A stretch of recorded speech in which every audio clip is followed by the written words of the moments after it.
Hello students आज की हमारी वीडियो में हम इंडियन जुडिशियल सिस्टम का एक और नया टॉपिक डिस्कस करेंगे जिसका नाम है अपॉइंटमेंट ऑफ जजेस of supreme court and high court. तो ये टॉपिक भी मेरे लिहाज से काफ़ी ज़्यादा इम्पोर्टेंट है, एग्ज़ाम में आ सकता है। इस टॉपिक में कुछ बड़े ही महत्वपूर्ण केस लॉज हैं जो हमें डिस्कस करने पड़ेंगे। तो आज की इस वीडियो में इस टॉपिक को बड़े अच्छे से डिस्कस किया जाएगा। और स्टूडेंट्स, मैं एक बात आपके साथ शेयर करना चाहूँगा कि अगर आप ऑल इंडिया बार एग्जामिनेशन की तैयारी कर रहे हैं, इसका कोर्स परचेज करना चाहते हैं, तो हमारा ये व्हाट्सएप नंबर हमने दिया हुआ है 9816634276 या फिर 9816492276। आप इस पर मैसेज करके हमसे कोर्स परचेज कर सकते हैं।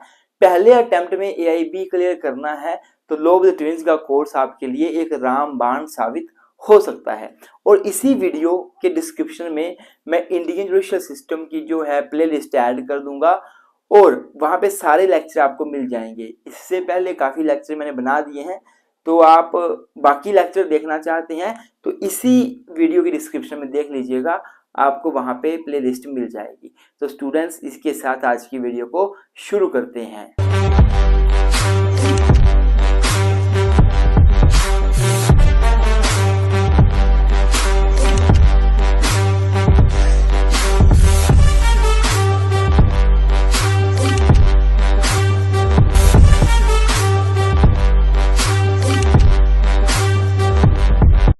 तो स्टूडेंट्स, अब हम बात करेंगे अपॉइंटमेंट ऑफ जजेस of supreme court and high court.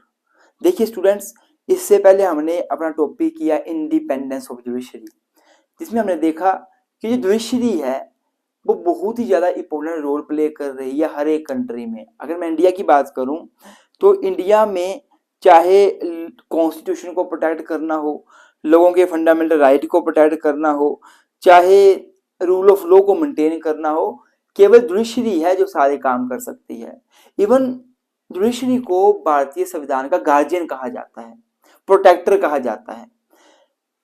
तो सबसे ज्यादा जरूरी क्या बन जाता है, वो बन जाता है अपॉइंटमेंट को लेकर कि जो हमारे माननीय सुप्रीम कोर्ट है या फिर माननीय हाई कोर्ट है, उनके जजेस की अपॉइंटमेंट कैसे हो। क्योंकि उनकी अपॉइंटमेंट ऐसे होनी चाहिए ताकि कोई गवर्नमेंट का प्रेशर ना हो, ना अपॉइंटमेंट से पहले ना अपॉइंटमेंट के बाद। अगर मान लो गवर्नमेंट ने जुडिशरी को अपॉइंट किया, फिर तो गवर्नमेंट उनके ऊपर कभी भी प्रेशराइज कर सकती है, कभी भी अपना कंट्रोल कर सकती है। तो अपॉइंटमेंट का जो कोई टॉपिक है बड़ा ज्यादा इंपॉर्टेंट बन जाता है कि जो जज है सुप्रीम कोर्ट के और जो जज है हाई कोर्ट के, उनकी अपॉइंटमेंट कैसे होती है, ये बड़ा जरूरी बन जाता है। तो ये सारी चीजें जो मैं बता रहा हूं वो आप कहीं ना कहीं क्या करोगे, इंट्रोडक्शन में लिखोगे कि जुडिशरी इंडिपेंडेंट होनी चाहिए। It should not be under the control of executive, under the control of government. It should not act under the pressure of anyone, of any other organ of the government. तो उसे independent होना है। तो अब independent तो उसको करना है, तो इसके लिए उसकी अपॉइंटमेंट किस तरह से करनी चाहिए, ये टॉपिक बड़ा जरूरी बन जाता है। तो पहले हम बात करेंगे अपॉइंटमेंट ऑफ जजेस ऑफ सुप्रीम कोर्ट कि सुप्रीम कोर्ट के जजेस की अपॉइंटमेंट कैसे होती है। इसके रिगार्डिंग कुछ इंपॉर्टेंट लैंडमार्क केस लॉज भी हैं जो आपको याद करने हैं, बड़े इंपॉर्टेंट केस लॉ हैं। तो सबसे पहले अगर मैं बात करूं तो आपको आर्टिकल 124 से लेकर 127 याद रखना है। ये सारे आर्टिकल जो है वो सुप्रीम कोर्ट से डील करते हैं, अर्थात सुप्रीम कोर्ट में जजेस कैसे अपॉइंट होते हैं, क्या रिक्वायरमेंट्स है, क्या उनकी क्वालिफिकेशन है, सुप्रीम कोर्ट की क्या पावर है, ओरिजिनल जुरिडिक्शन क्या, सारा कुछ डील करता है। अब हमने सारी बातें नहीं करनी है, हमने केवल अपॉइंटमेंट वाला टॉपिक देखना है, अपॉइंटमेंट वाला सेक्शन देखना है। तो सेक्शन 124 जो है 124 आर्टिकल, जो अनुच्छेद 124 है उसको याद रखना है। ये क्या बोलता है, it provides for the establishment, पहली बात establishment, composition and appointment of the जजेस ऑफ द सुप्रीम कोर्ट। यही बेसिकली सुप्रीम कोर्ट के जजेस की अपॉइंटमेंट की बात करता है। और ये जो आर्टिकल 124 है ये प्रेसिडेंट को पावर देता है कि प्रेसिडेंट जो है वो अपॉइंट करेगा जजेस of the supreme court in accordance with the constitutional procedure. करना तो प्रेसिडेंट ने ही है अपॉइंटमेंट सुप्रीम कोर्ट के जजेस को, पर प्रेसिडेंट अपनी मर्जी से नहीं कर सकता, उसको भी कोई प्रोसीजर फॉलो करना पड़ेगा। वो क्या प्रोसीजर है मैं अभी आपको बताऊंगा। अर्थात प्रेसिडेंट किसको करता है अपॉइंट, सुप्रीम कोर्ट के जजेस को प्रेसिडेंट अपॉइंट करता है, but not by his own free will, not by his own free will but according to the procedure given under the constitution. वो क्या है मैं बताऊंगा, और ये procedure time to time change भी हुआ है, तो मैं अभी बताऊंगा क्या है। अब ये बात आ गई। अब दूसरी बात ये है कि जो कंपोजिशन है ना सुप्रीम कोर्ट जजेस का, कि सुप्रीम कोर्ट में कौन कौन आएगा। तो पहली बात तो सुप्रीम कोर्ट शैल कंसिस्ट, क्या आएगा इसमें, एक चीफ जस्टिस ऑफ इंडिया आएगा, जिसको CJI बोलते हैं, चीफ जस्टिस ऑफ इंडिया आएगा सुप्रीम कोर्ट में। एंड साथ में क्या लिखा हो, प्लस अदर नंबर ऑफ जजेस आएंगे, जो parliament time to time change करती रहेगी। जब सुप्रीम कोर्ट बना था ना तो लगभग 7 जजेस थे सुप्रीम कोर्ट के, लेकिन बाद में टाइम टू टाइम जैसे जैसे काम बढ़ा, जैसे जैसे केसेस बढ़े, तो जजेस बढ़ते गए। आज के टाइम पे प्रेजेंटली मैं बात करूं तो कुल मिला के 34 जजेस सुप्रीम कोर्ट में बैठते हैं, जिसमें से एक चीफ जस्टिस है और 33 अदर जजेस हैं। कुल मिला के 34 जजेस सुप्रीम कोर्ट के हैं। ये पार्लियामेंट के पास पावर दी गई है कि वो टाइम टू टाइम इनकी संख्या बढ़ा सकती है, काम को देख के चेंज कर सकती है, ठीक है। अब बात आती है प्रोसीजर की, कि अपॉइंटमेंट के लिए प्रोसीजर क्या फॉलो किया जाएगा। अपॉइंटमेंट करेगा तो प्रेसिडेंट ही, तो वो कैसे करेगा, क्या प्रोसीजर फॉलो किया जाएगा। तो अब इसकी बात कर लेते हैं, मैं लिख भी देता हूं ताकि आपको इजी रहे पढ़ना। फिर उसके बाद हम लोग कुछ केस लो की बात करेंगे। तो अभी प्रोसीजर कर लेते हैं। तो स्टूडेंट्स अगर मैं प्रोसीजर की बात करूं, ये बड़ा ही ज्यादा इंपॉर्टेंट है, मैंने बहुत ज्यादा इंपॉर्टेंट चीजें लिखी यहाँ पे, ध्यान से पढ़ना। तो प्रोसीजर की बात की जाए, अपॉइंटमेंट का प्रोसीजर क्या है, देखिए मैंने बता ही दिया, अपॉइंटमेंट कौन करेगा, प्रेसिडेंट करेगा। अपॉइंटमेंट कौन करेगा, प्रेसिडेंट करेगा। पर प्रेसिडेंट इंडिपेंडेंटली काम नहीं करेगा, अपनी मर्जी से काम नहीं करेगा।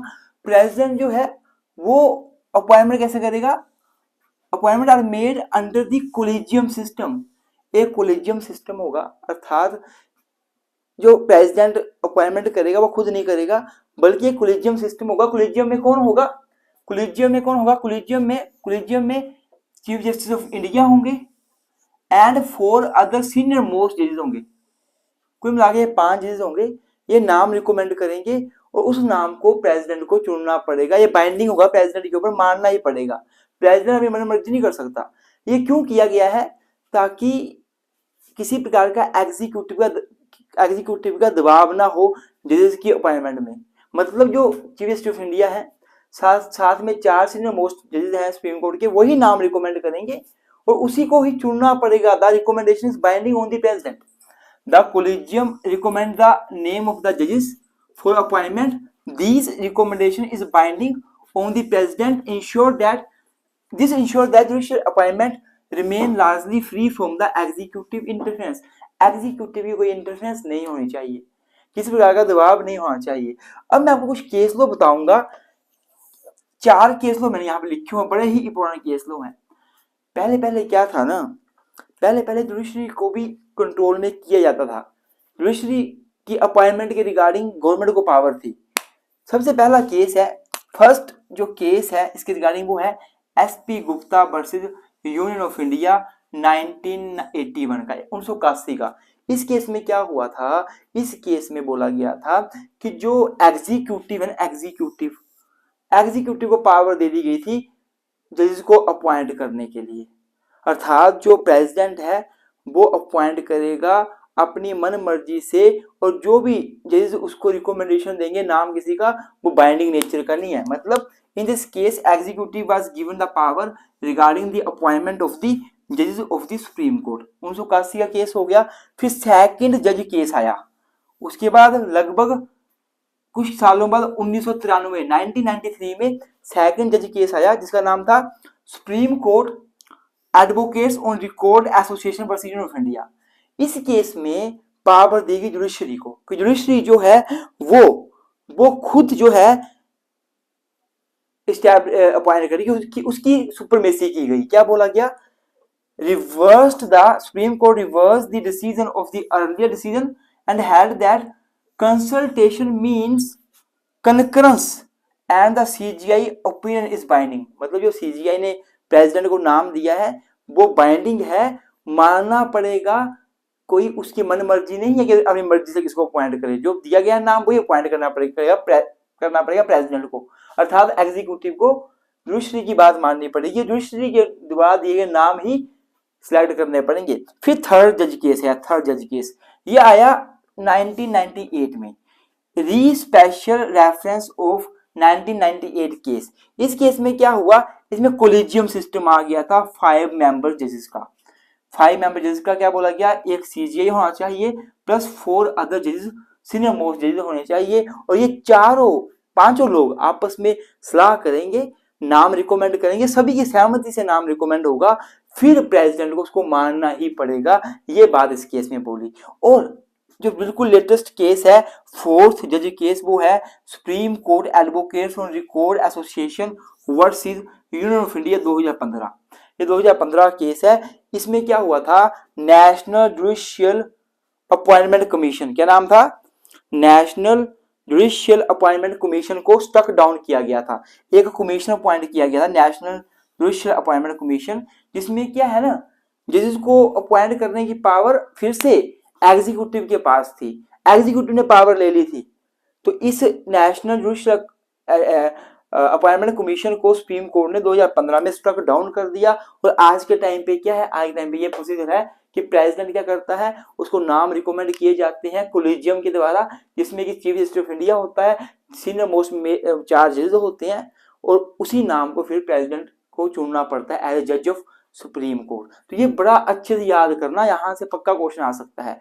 अब हम बात करेंगे अपॉइंटमेंट ऑफ जजेस ऑफ द हाई कोर्ट। नहीं, उससे पहले हम एक बात जरूर करते हैं, क्वालिफिकेशन क्या है, क्वालिफिकेशन क्या है सुप्रीम कोर्ट के जजेस के लिए, जजेस बनने के लिए क्या क्वालिफिकेशन है। तो स्टूडेंट्स, अगर मैं क्वालिफिकेशन की बात करूं सुप्रीम कोर्ट के जजेस की, तो आर्टिकल 124 क्लोज 3 क्वालिफिकेशन से डील करता है।